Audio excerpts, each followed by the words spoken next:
Assalamualaikum warahmatullahi wabarakatuh. Saya Misbahul Khoir dengan NIM H1071241027.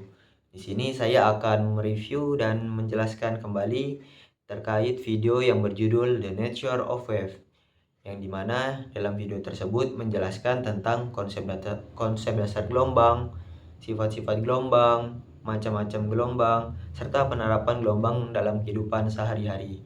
Mungkin kalian tidak sabar kan apa sih itu gelombang? Langsung saja mari kita simak video ini. Apakah kalian tahu bahwa dalam kehidupan kita sehari-hari banyak peristiwa gelombang, seperti diantaranya yaitu gelombang suara, gelombang cahaya, dan gelombang air laut. Gelombang adalah getaran yang merambat dan membawa energi dari satu tempat ke tempat lain tanpa memindahkan materi secara permanen. Frekuensi gelombang dapat dihitung ketika jumlah gelombang atau getaran yang melewati suatu titik tetap dalam satuan waktu tertentu. Dapat dikatakan satu panjang gelombang atau lambda jika getaran yang merambat diukur melalui jarak dari satu puncak ke satu lembah atau jarak puncak ke puncak berikutnya. Dapat dilihat dari gambar ini, gelombang yang lebih panjang akan memiliki lebih sedikit puncak atau lembah, yang artinya gelombang tersebut memiliki frekuensi yang rendah jika dibandingkan dengan gelombang yang pendek bergerak dengan kecepatan yang sama. Selain frekuensi, terdapat juga sebuah periode. Periode atau T adalah waktu yang dibutuhkan untuk menyelesaikan satu siklus gelombang dari puncak ke puncak. Periode adalah kebalikan dari frekuensi, di mana periode atau T sama dengan 1 per frekuensi dan frekuensi sama dengan 1 per periode atau T.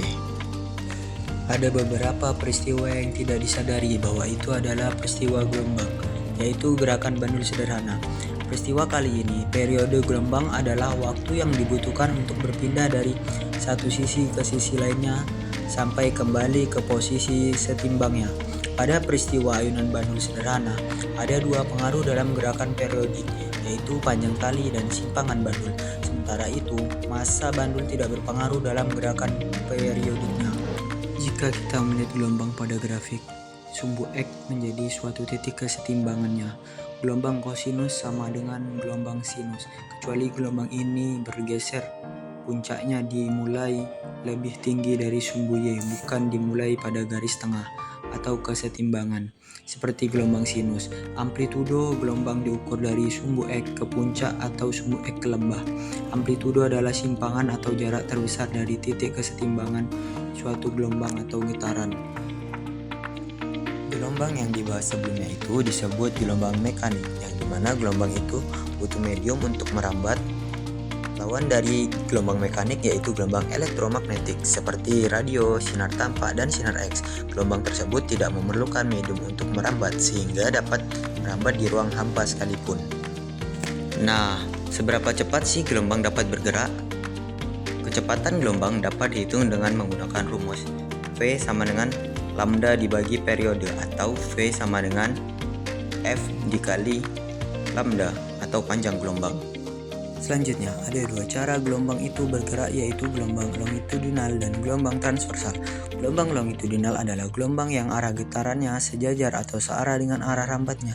Contohnya seperti gelombang bunyi, gelombang selingki. Sedangkan gelombang transversal adalah gelombang yang arah getarnya tegak lurus terhadap arah rambatnya. Contohnya gelombang cahaya, gelombang tali, gelombang permukaan air. Gelombang seismik merupakan perpaduan antara gelombang P dan gelombang S, yang dimana gelombang P yaitu primer dengan gelombang longitudinal, sedangkan gelombang S yaitu sekunder dengan gelombang transversal. Akibat dari perpaduan gelombang tersebut pada lempeng bumi, maka terjadilah peristiwa gempa bumi. Pegas juga menghasilkan gelombang. Gaya pegas merupakan gaya tarik atau dorong yang ditimbulkan oleh benda elastis seperti pegas atau karet gelang yang bekerja untuk mengembalikan benda tersebut ke bentuk semula setelah mengalami perubahan bentuk akibat gaya luar. Setiap pegas memiliki kemampuan yang berbeda untuk memulihkan sampai titik kesetimbangannya yang biasa disebut konstanta pegas. Gaya pegas dapat dihitung dengan persamaan F string sama dengan min Kx, yang dimana K itu konstanta pegas dan X perpindahan dari posisi semula ke posisi saat ditarik. Tanda negatif pada K menunjukkan bahwa gaya pemulih pegas selalu berlawanan arah dengan perpindahan pegas dari posisi setimbangnya. Artinya, jika Anda mendorong pegas ke suatu arah, misalnya ke kanan, sehingga X positif, maka gaya yang dihasilkan oleh pegas akan bekerja ke arah berlawanan, yaitu ke kiri, sehingga F negatif untuk mengembalikan pegas ke posisi semula. Nah, setelah menyimak video tadi, mungkin kita dapat menyimpulkan bahwa gelombang merupakan cara alami untuk mentransfer energi dari satu tempat ke tempat lain tanpa memindahkan materi secara langsung. Hubungan antara frekuensi, panjang gelombang, dan kecepatan menunjukkan bahwa semakin tinggi frekuensi, maka panjang gelombangnya semakin pendek, namun energi yang dibawa semakin besar. Prinsip dasar ini berlaku pada berbagai jenis gelombang, baik mekanik maupun elektromagnetik, sehingga pemahaman tentang sifat-sifat gelombang menjadi kunci untuk menjelaskan beragam fenomena alam sekaligus dasar bagi perkembangan teknologi modern. Mungkin hanya itu penjelasan singkat dari saya. Kurang lebihnya saya mohon maaf, saya ucapkan terima kasih. Wassalamualaikum warahmatullahi wabarakatuh. Dadah.